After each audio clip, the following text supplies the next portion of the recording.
গল্পের আরো একটি নতুন এপিসোডে আবারও আপনাদেরকে স্বাগতম। সাথে আছি আমি মেহেরিন। এর আগের পর্বে আমরা দেখেছিলাম ইয়ানজি ফুশনের উপরে হামলা করে বসে। হিয়ান পরিস্থিতি সামলানোর জন্য সেখানে চলে আসে এবং হিয়ানের কান্না দেখে ইয়ানজি তার কথা মতো চুপচাপ সেখান থেকে বেরিয়ে আসে। তাহলে আজকের পর্ব শুরু করা যাক। বিল্ডিং থেকে বেরিয়ে ইয়ানজি হিয়ানকে জিজ্ঞেস করতে থাকে, এসব কি হচ্ছে? দয়া করে তুমি আমাকে বলো, আমার কাছ থেকে তুমি কি লুকোচ্ছ? হিয়ান তখন তাকে বলে, ঠিক আছে, আগে বাসায় চলো। বাড়ি ফিরে এসে হিয়ান তাকে সমস্ত ঘটনা খুলে বলে এবং এই সব কিছু শুনে ইয়ানজির মাথায় যেন আকাশ ভেঙে পড়ে। সে তখন হিয়ানকে বলে, তুমি পুলিশকে কেন জানাওনি? উত্তরে হিয়ান বলে, পুলিশ আমার কথা কিছুতেই বিশ্বাস করবে না, আমার কাছে কোনো প্রমাণ নেই যে ফুশেন সেনজি। তাহলে তুমি আমাকে কেন জানালে না? উত্তরে হিয়ান বলে, তোমাকে জানিয়ে কি হতো? তুমি আজকের মতো নিজের সবকিছু দিয়ে তাদের ফাইট করার চেষ্টা করতে।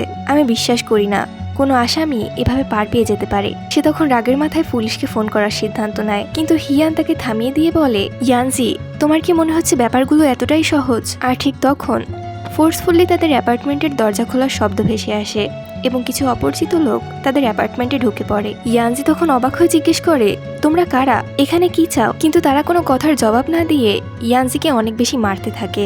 মাথায় টাক পড়া সেই লোকটা হিয়ানকে আলাদাভাবে সরিয়ে নেয় এবং ইয়ানজিকে তারা প্রচুর পরিমাণে মারতে থাকে। টাক পড়া লোকটা তখন ইয়ানজির কাছে এসে বলে, তুই কোন আঙুলটা দিয়ে ভাইয়ের দিকে আঙুল তুলেছিলে? হিয়ান তখন বারবার চিৎকার করতে থাকে এবং এক পর্যায়ে সে নিজেকে ছাড়িয়ে নিয়ে ইয়ানজিকে শক্ত করে ধরে ফেলে এবং বলতে থাকে, আমি ফুশেনের সাথে কথা বলতে চাই, ফুশেনকে এই মুহূর্তে কল করো। কিন্তু মাথায় টাক পড়া সেই লোকটা হিয়ানের কথায় কোনো গুরুত্ব না দিয়ে হিয়ানকে ধরে রাখা সেই লোকটার উপরে চিৎকার করতে থাকে, সে এখানে কিভাবে আসলো? মিস হিয়ের মাথার যেন একটা চুলেরও কোনো ক্ষতি না হয়, তাকে শক্ত করে ধরে রাখো। হিয়ান তখন একেবারেই ভেঙে পড়ে। সে কাঁদতে কাঁদতে বলতে থাকে, আমি তোমাকে অনুরোধ করছি, প্লিজ দয়া করে ফুশেনকে কল করো। ইয়ানজি তখন বলে ওঠে, হিয়ান, এই ধরনের মানুষদের কাছে নিজেকে ছোট করো না। মাথায় টাক পড়া সেই লোকটা তখন বলে ওঠে, তোমার মেরুদণ্ড আছে বলতে হবে, আজকে কেবল আমি একটা ওয়ার্নিং দিয়ে গেলাম। এবং এটা বলে সে ইয়ানজির একটা আঙুল কেটে ফেলে। হিয়ান আতঙ্কিত দৃষ্টি নিয়ে এসব ঘটনা তার চোখের সামনে দেখতে থাকে। ইয়ানজি তখন হঠাৎ বলে ওঠে,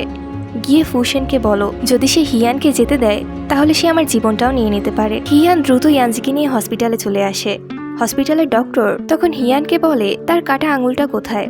যদি 1 ঘন্টার ভিতরে সার্জারি করা যায় তাহলে সেটা জোড়া লাগানো সম্ভব। হিয়ান তখন ব্যগ্র হয়ে ফুশেনকে কল করতে থাকে। ফুশেন তার ফোন ধরে বলে, আমি একটা মিটিংয়ে আছি, যদি গুরুত্বপূর্ণ কোনো কথা না থাকে তাহলে ফোন রেখে দাও। হিয়ান তখন তাকে অনুরোধ করতে থাকে, ফুশেন, আমি তোমার কাছে ভিক্ষে চাইছি, দয়া করে ইয়ানজির আঙুলটা আমাকে ফিরিয়ে দাও। ফুশেন তার কথার কোনো জবাব না দিয়ে ফোনটাকে কেটে দেয়।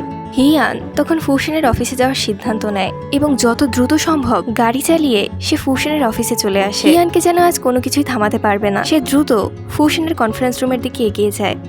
ফুশেন যেন হিয়ানকে দেখে একদমই অবাক হয়নি। হিয়ান তখন ফুশেনকে বলে, মিস্টার ফু, আমার আপনার সাথে গুরুত্বপূর্ণ কথা বলার আছে। জবাবে ফুশেন বলে, আমি এখন একটা মিটিংয়ে আছি। হিয়ান তখন বলে ওঠে, আমি আপনাকে অনুরোধ করছি, আমি আপনার বেশি সময় নেব না, প্লিজ। ফুশেন তখন তার চেয়ার ছেড়ে উঠে পড়ে এবং হিয়ানকে নিয়ে বাইরে বেরিয়ে আসে। হিয়ান তখন ফুশেনের কাছে অনুনয় করতে থাকে, ফুশেন, ইয়ানজির আঙুলটা আমাকে ফিরিয়ে দাও, আমি তোমাকে অনুরোধ করছি, প্লিজ। ফুশেন বলে ওঠে, মানুষকে তার কর্মফল ভোগ করতে হয়। হিয়ান তখন তার পকেট থেকে ছুরি বের করে বলে, যদি তুমি আঙুল চাও তাহলে আমার আঙুল নিয়ে নাও। ফুশেন এটা দেখে বলে ওঠে, তুমি কি আমাকে থ্রেট করছো?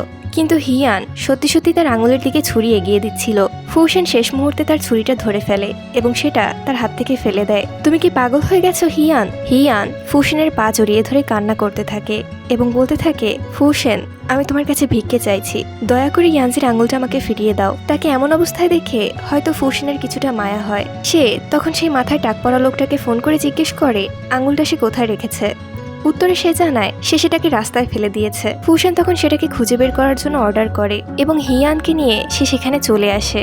হিয়ানকে দেখে মাথায় টাক পড়া সেই লোকটা বলতে থাকে, কে জানে, হয়তো এতক্ষণে কোনো বিড়াল কুকুর সেটা নিয়ে নিয়েছে। হিয়ান তখন ক্ষিপ্ত হয়ে বলে, এখান থেকে যা। হিয়ান বৃষ্টির মধ্যে সেই আঙুলটাকে খুঁজতে থাকে। অনেকক্ষণ ধরে এরকম খোঁজাখুঁজি করার পরে সে অবশেষে আঙুলটাকে খুঁজে পায়, যেটা দেখে হিয়ানের হৃদয়টা যেন কয়েক হাজার টুকরোয় চূর্ণ বিচূর্ণ হয়ে যায়। আঙুলটা দেখেই বোঝা যাচ্ছিল এটাকে আর বাঁচানো সম্ভব না। হিয়ানের তাদের বিয়ের কথা মনে পড়ে যায়। এই সেই আঙুল যেটাই হিয়ান ইয়ানজিকে আংটি পরিয়েছিল এবং তারা একে অপরের পাশে সারা জীবন থাকার ওয়াদা করেছিল। হিয়ান তখন কান্নায় ভেঙে পড়ে এবং সে চিৎকার করে করে কান্না করতে থাকে। ফুশেন তার এরকম অবস্থা দেখে তার দিকে এগিয়ে যায়।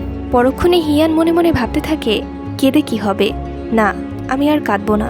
এমন একটা দিন আসবে যেদিন আমি ফুসেনকে মৃত্যুর থেকেও বেশি যন্ত্রণা দেব।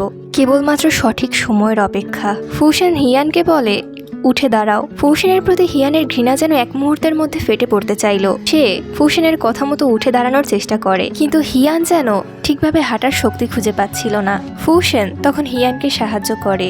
হিয়ান তখন বলে ওঠে, ফুসেন, তুমি কি জানো আমি তোমাকে কতটা ঘৃণা করি? ফুসেন তখন জিজ্ঞেস করে, কতটা? সে তখন বলে, আমি তোমাকে এতটাই ঘৃণা করি যে এই মুহূর্তে আমার ইচ্ছে হচ্ছে আমার দাঁত দিয়ে তোমার মাংসগুলো খুবলে নিতে, সেগুলো ধীরে ধীরে চিবিয়ে গিলে ফেলতে। ফুসেন তখন বলে ওঠে, তোমাকে কেউ আটকে রাখেনি। হিয়ান তখন তার সর্বশক্তি দিয়ে ফুসেনের কাঁধে কামড় বসিয়ে দেয়, কিন্তু ফুসেনের এতে কিছুই হয় না। সে কেবল বলে, এখন কি তুমি খুশি? হিয়ান তখন ফুসতে ফুসতে বলতে থাকে, এমন একটা দিন আসবে যেদিন আমি তোমাকে মেরে ফেলবো। ফুসেন তখন বলে ওঠে, ঠিক আছে, আমি সেদিনের অপেক্ষা করব। সে তখন জোরপূর্বক হিয়ানকে চুমু দেয় এবং হিয়ান ক্ষিপ্ত হয়ে তার ঠোঁট কেটে ফেলে। ঠিক তখন সেখানে সেই ছেলেটা চলে আসে এবং সে জানায় ইয়ানজি আবারও পুলিশ স্টেশনে গিয়েছে। ফুসেন তখন একটা শয়তানি হাসি দিয়ে বলে, হিয়ান, আমি তাকে যেতে দিতে চাই, কিন্তু মনে হচ্ছে সে যেতে চাচ্ছে না। হিয়ান তখন বলে, আমি তার সাথে কথা বলবো। জবাবে সে বলে, আমি তোমাকে আর একটা সুযোগ দিচ্ছি, এবং ফুসেন সেখান থেকে চলে যায়। হিয়ান পুলিশ স্টেশনে আসে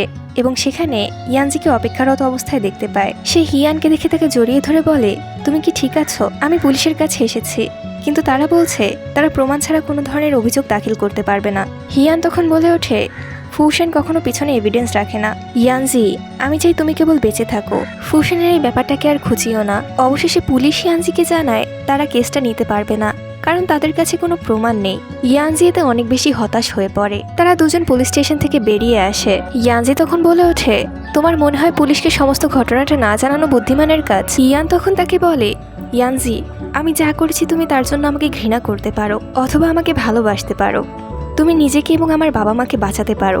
সে তখন বলে ওঠে, আমার নিজের প্রতি ঘৃণা হচ্ছে, তোমার উপরে এত অত্যাচার করা হচ্ছে, অথচ আমি তোমাকে বাঁচাতে পারছি না। ইয়ানজি হিয়ানকে জড়িয়ে ধরেছিল এবং তখন ফুসেনের গাড়ির হর্ন বেজে ওঠে, যেন ব্যাপারটা ফুসেনের পছন্দ হয়নি। হিয়ান তখন ইয়ানজিকে বলে, ইয়ানজি, হয়তো তুমি আমাকে বাঁচাতে পারবে না, কিন্তু তুমি আমাকে আশা দিতে পারবে।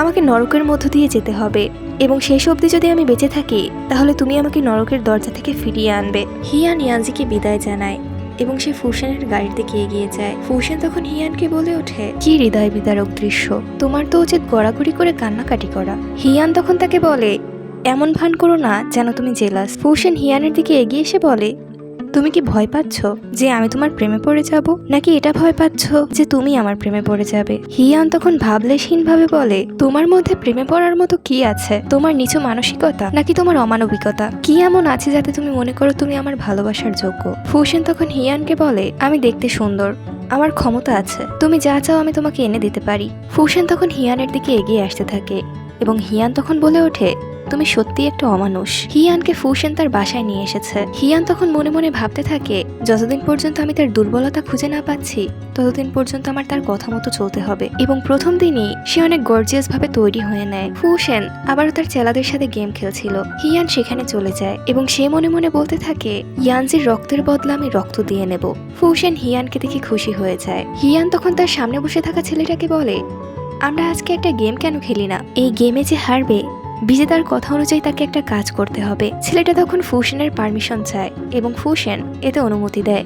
হিয়ান এই গেমে জিতে যায়। ছেলেটা তখন হিয়ানকে বলে, বলুন আমি আপনার জন্য কি করতে পারি? হিয়ান তখন বলে ওঠে, তোমার সাথে মাথায় টাক পড়া যে লোকটা সবসময় থাকে তাকে আমার সাথে কাল দেখা করতে বলবে। আমি চাই সে আমার অ্যাপার্টমেন্টের চাবি আমাকে ফিরিয়ে দিক। আরও একটা জিনিস আছে যেটা আমি তার কাছ থেকে ফেরত নিতে চাই। ফুসেন তখন বলে ওঠে, সামান্য এই কারণে তুমি এত এনার্জি ওয়েস্ট করেছো? ফুসেন তখন শিয়াবুকে বলে, আগামীকাল টাকলাকে বলবে হিয়ানের সাথে দেখা করতে। হিয়ান তার উদ্দেশ্যে সফল হয়েছে। সে তখন আর এক মুহূর্ত অপচয় না করে সোজা সেখান থেকে উঠে যায় এবং মনে মনে ভাবতে থাকে, এভাবেই আমাকে আন্ডার এস্টিমেট করতে থাকো। হিয়ান ফুসেনের দিকে একদমই মনোযোগ দিচ্ছিল না। সে তখন মজার ছলে টেবিল থেকে একটা গুটি নিয়ে হিয়ানের কোলে ছুঁড়ে মারে এবং বলে ওঠে, মিস্ট্রেস হয়ে নিজের অথরিটি এস্টাবলিশ করার চেষ্টা করছো বুঝি? হিয়ান তখন ঝাঁঝালো কণ্ঠে বলে, অফিসে জয়েন করার পরে প্রথম দিনই নিজের অবস্থান পরিষ্কার করতে হয়, নইলে পরবর্তীতে সেটা করা সম্ভব না। ফুসেন তার কথা শুনে বলে, কি ব্যাপার, আজকে কি তুমি গান পাউডার খেয়েছো? আমি যাই বলছি তাতেই চটে যাচ্ছ। হিয়ান তখন বলে ওঠে, আমি অসুস্থ, তাই আমার কথায় পাত্তা দিও না। ফুসেন তখন তার কপালে হাত দিয়ে বলে, মনে হচ্ছে না জ্বর আছে, তাহলে সমস্যা কোথায়? জবাবে হিয়ান বলে, তেমন কিছুই না। সে কিচেনে গিয়ে একটা পানির বোতল খোলার চেষ্টা করছিল। ফুসেন তার হাত থেকে বোতলটা নিয়ে সেটা খুলে দেয়। তুমি তো সকালবেলাও সুস্থ ছিলে, তাহলে হঠাৎ করে কি হলো? মনে হচ্ছে একেবারে ঠিক সময়ে অসুস্থ হয়ে পড়েছ।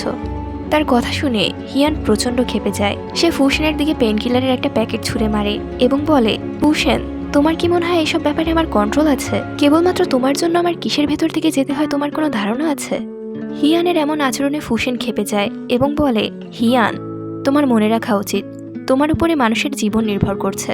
হিয়ান তখন চিৎকার করে বলে ওঠে, তুমি এখনো আমাকে ব্ল্যাকমেল করছো?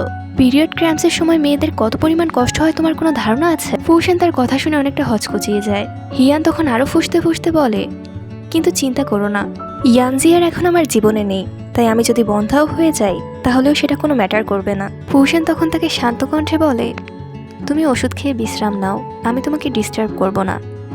সকালবেলা ফুসেন হিয়ানকে সযত্নে ঘুম পাড়িয়ে রেখে জগিংয়ের জন্য বেরিয়ে যায়। এদিকে হিয়ান ঘুম থেকে উঠে অফিসে যাওয়ার জন্য রেডি হয়ে যায়। বেরোনোর সময় তার ফুসেনের সাথে দেখা হয়ে যায়। ফুসেন তখন হিয়ানকে বলে, টাকলা তোমার সাথে আজ দেখা করবে, তার হাতের আঙুল কাটা অথবা হাত কাটা থেকে বিরত থাকো। কিন্তু হিয়ান তার কথার কোনো জবাব দেয় না। সে কলেজের একটা টেলিফোন বুথ থেকে অফিসার চেনের মাকে ফোন করে এবং তার কাছ থেকে জানতে পারে ফুসেনের জেলে থাকা অবস্থার ফিঙ্গারপ্রিন্টের নমুনা তার কাছে আছে। তার কথা শুনে হিয়ান যেন নতুন আশার আলো দেখতে পেল। এদিকে শিয়াও হিয়ানকে ফোন করে এবং জানায় তারা লেকের পাড়ে তার জন্য অপেক্ষা করছে। টাকলা হিয়ানের দিকে যেতে যেতে শিয়াউকে বলে ওঠে, কি দিন এসে গেল, ভাই নিজের গার্লফ্রেন্ডকে খুশি করার জন্য নিজের সাথীদেরকে কোরবানি দিয়ে দিচ্ছে। শিয়াউ তখন চিৎকার করে বলে, এসব তোর বোকামির জন্যই হয়েছে। টাকলাকে দেখে হিয়ান টাকলার দিকে হাত বাড়ায় এবং সে হিয়ানের বাড়ির চাবি তাকে ফিরিয়ে দেয়। হিয়ান তখন আবারও তার দিকে হাত বাড়ায় এবং টাকলা তখন তার পকেট থেকে একটা ফোন বের করে তার হাতে দিয়ে বলে, এটা আমি ভুল করে নিয়েছিলাম, ফোনে কি আছে সেটা আমি চেক করিনি।